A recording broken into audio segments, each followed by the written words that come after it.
Ce qu'il importe de bien comprendre, c'est que dans la nature humaine, telle qu'elle est maintenant, dans ce que nous appelons l'humanité déchue, l'exercice de la puissance a été complètement faussé par l'intrusion d'un élément subversif. Le pouvoir, la puissance est devenue une affaire personnelle et s'est trouvé de ce fait complètement vicié. Il n'a jamais été dans la pensée de Dieu de faire de l'homme un ver de terre, un être bas et rampant, dépourvu de toute dignité. Son intention, au contraire, était de le parer de noblesse et de magnificence, comme il convenait au produit le plus beau de son activité créatrice, de l'honorer d'une grande dignité et de le doter richement dans le domaine de la force, de la puissance et de l'influence qu'il pourrait exercer. Mais c'était pour sa satisfaction à lui, pour sa gloire à lui, pour son honneur à lui. C'était pour lui-même, en un mot, qu'il concevait les choses sous cette forme-là. Toute cette belle pensée s'est trouvée réduite à néant. Et cette nature sortie si belle des mains de Dieu est devenue un centre d'intérêt personnel, qui trouve à tout instant et en tout lieu l'occasion de s'exprimer. Cette nature humaine telle que nous la trouvons maintenant, ce n'est que quand le principe de la vie propre a été brisé sans retour que nous pouvons accepter avec joie la dernière place pour l'amour du Seigneur.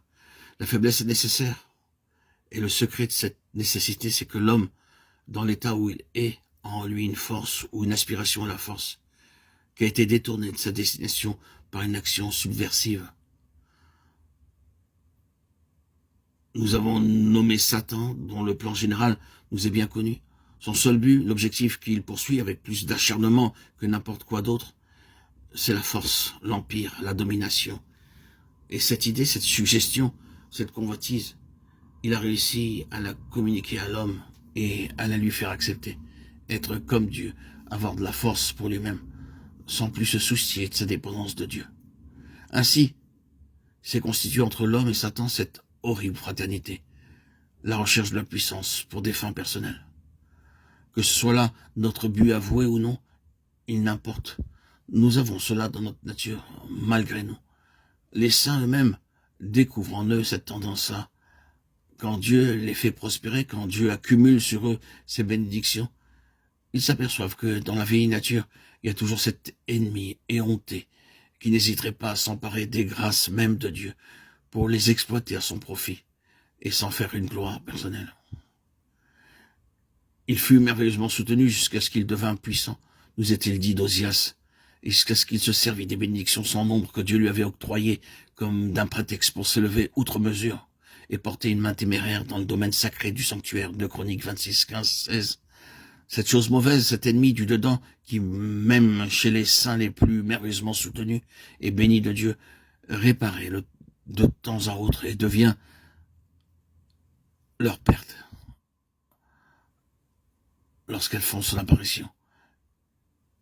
Elles ramènent toujours à la vieille, à l'éternelle histoire, à la puissance tant convoitée. C'est là, répétons-le, l'objectif suprême de Satan. Cet élément est entré avec la chute dans la constitution même de l'homme, et il se manifeste invariablement dans le sens d'un intérêt personnel. Il y a là quelque chose de tellement profond, de tellement subtil, de tellement secret, que nous ne parviendrons jamais, ni vous ni moi, à en toucher le fond. Nous ne pourrons jamais en avoir raison.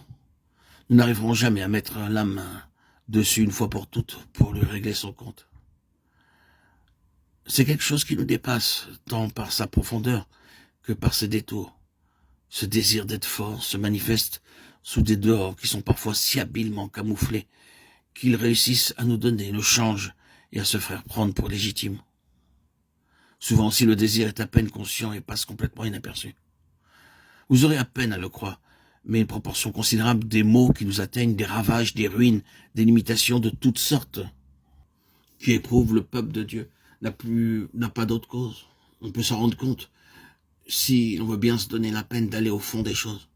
Entre cette aspiration particulière de notre nature et les vrais intérêts du Seigneur, il y a un antagonisme implacable. Être fort, sous une forme ou sous une autre, dans un domaine ou dans un autre. N'importe où, n'importe comment. Mais au moins, être fort. Voilà le cri du cœur de l'humanité déchue.